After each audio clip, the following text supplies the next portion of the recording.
In today's video, I'm going to teach you how to share Calendly via social media.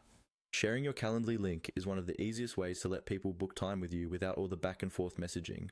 In this walkthrough, I'll guide you through the simple process of choosing the right event and copying the link so you can post it on any social platform you like.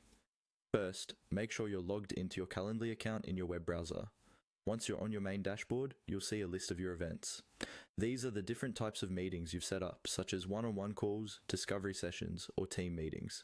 Take a moment to find the specific event you want people to be able to schedule. This is important because each event has its own unique link, and you want to be sure you're sharing the one that matches the kind of meeting you're offering. Now, once you've identified the event you want to share, click on that event to open its details. You should see an option that lets you copy the link for that event.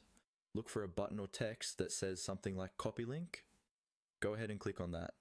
When you do, Calendly will copy the unique scheduling link for that event to your clipboard. At this point, you're ready to share it. Open the social media platform where you want to post your link. This could be a professional network, a messaging app, or any other place where you interact with your audience. Click into the post or message field and paste the link you just copied. You can add a short message around it to give people context, like inviting them to book a time with you or explaining what the meeting is for. Before you publish your post or send your message, quickly double check that the link pasted correctly and that it points to